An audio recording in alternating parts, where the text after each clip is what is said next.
الحمد لله رب العالمين والصلاة والسلام على خاتم الأنبياء والمرسلين سيدنا محمد وعلى آله وصحبه أجمعين. أعوذ بالله من الشيطان الرجيم. وقال ربكم ادعوني أستجب لكم. وقال ربكم ادعوني أستجب لكم. إن الذين يستكبرون عن عبادتي سيدخلون جهنم داخرين. سبحانك لا علم لنا إلا ما علمتنا إنك أنت العليم الحكيم. رب اشرح لي صدري ويسر لي أمري واحلل عقدة من لساني يفقهوا قولي واجعل لي وزيرا من أهلي. رب زدني علما وارزقنی فہما ثم اما بعد. گرامی قدر بھائیوں، بہنوں اور پیارے بچوں، دیکھیں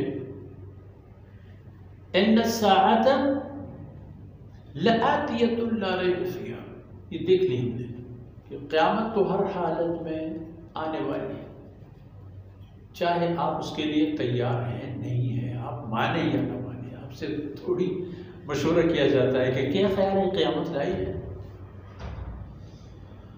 تو فرمایا کہ اے بنی آدم، قال ربکم، تمہارے رب نے کہا ہے، پالنے والے نے فرمایا ہے، اس ذات نے جو ذرے سے تمہیں کہاں سے کہاں تک پہنچا دیا. اور رب اس خیر خبر گیری کرنے والے کو کہتے ہیں کہ جو ہمیشہ آپ کو نوازتے رہے، پالتے رہے، پھولتے رہے، دیتے رہے، نوازتے رہے، وہ ہے رب. اور اللہ رب العالمین ہم میں سے ہر ایک انسان، غیر انسان، تمام مخلوقات کو نوازتا رہے تک نہیں، قیامت تک.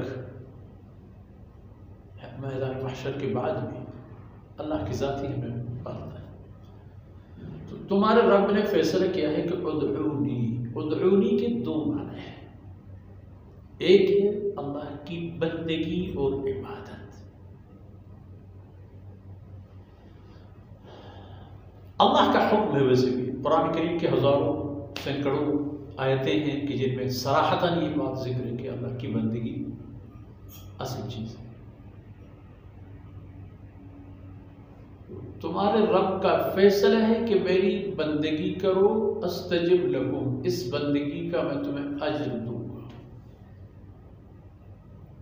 یہ عامت الناس کے لیے ہے، اور خاصت الناس کے لیے بھی یہی مبارک جملات ہیں. قال ربکم ادعونی، تمہارے رب کا بھی فرمان ہے کہ مجھ سے مانگو،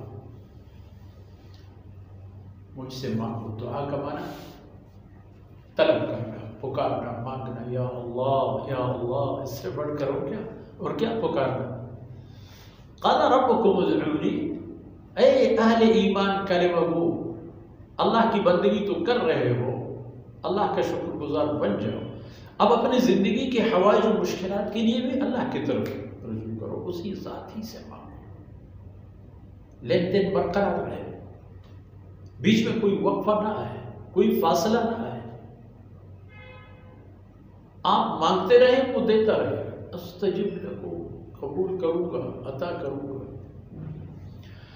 اور یہ بات یاد رکھو کہ ان الذین یستکبرون عن عبادتی، جو لوگ منکر ہوتے ہیں اور اپنے آپ کو بڑھ کر سمجھتے ہیں اس بات سے کہ اللہ کی بندگی کریں یا اللہ سے طلب کریں، سیدخلون جہنم،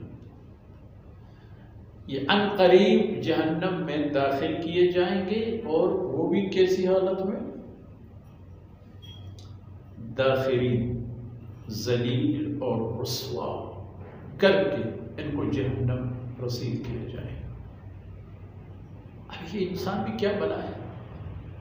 تھوڑی سی ایک ذہن کو استعمال کر کے سوچ لو، کون ہے، کہاں سے آئے؟ اب جو کہتے رہتے نا کہ میری جان جس میری مرضی، تیری مرضی، تو اپنی مرضی سے بوڑھی یا بوڑھا بن جاتے ہو، اندھے اندھے بن جاتے ہو، بہرے بن جاتے ہو، آنکھوں کی روشنی کم ہوتی ہے، کانوں کے قوت سماعت جواب دے دیتی ہے، دل کام چھوڑ دیتا ہے، جگر متاثر ہوتے ہیں، اس میں تمہاری مرضی شامل ہے؟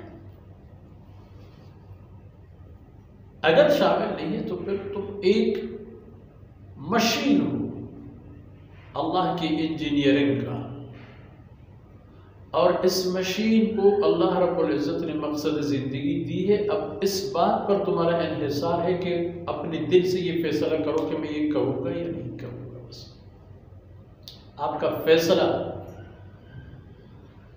قوت ارادی، یہ فیصلہ کن مرحلہ ہے انسان کی سعادت اور شامت کے لیے،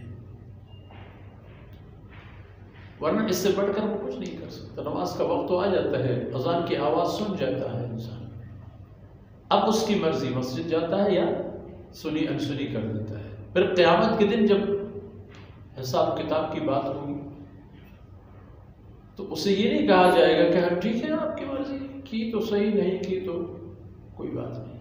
وہاں کیوں نہیں کی نماز؟ جہنمیوں کو جہنم کے اندر پوچھا جائے گا کہ وہ کون سے اعمال سبب بنے کہ جن کی بدولت تم لوگ جہنمی بن گئے؟ قالوا لم نکن من المصلین۔ پہلی بات جو وہ کہیں گے، پہلا جواب جو دے دیں گے وہ یہ کہ ہم نماز نہیں پڑھتے تھے۔ اس کا معنی یہ کہ اللہ کی بندگی ہمیں سے فرمایا قال ربکم ادعونی ادعونی، یعنی میری بندگی کرو، اور اے بندگان خدا اپنے حوائج، مشکلات و معاملات میں اللہ سے مدد مانگو، استجب لکم۔ بندگی کی صورت میں اجر سے نوازوں گا، محتاجی کی صورت میں، مشکلات میں پھنسنے کی صورت میں دستگیری کروں گا۔ لیکن اللہ سے ہٹ کر کہیں اور جانا ہے، یا اللہ سے مانگنے کے لیے اپنے آپ کو بڑھ کر سمجھ لینے کہ نہیں یار میں اللہ سے کیوں مانگوں، نعوذ باللہ، پھر جہنم کے لیے تیار ہو جائے۔ ان معروضات کے ساتھ ہی آج کی باتیں اختتام پذیر ہوتی ہیں۔ وصلی اللہ علی نبینا محمد وعلی آلہ وصحبہ اجمعین۔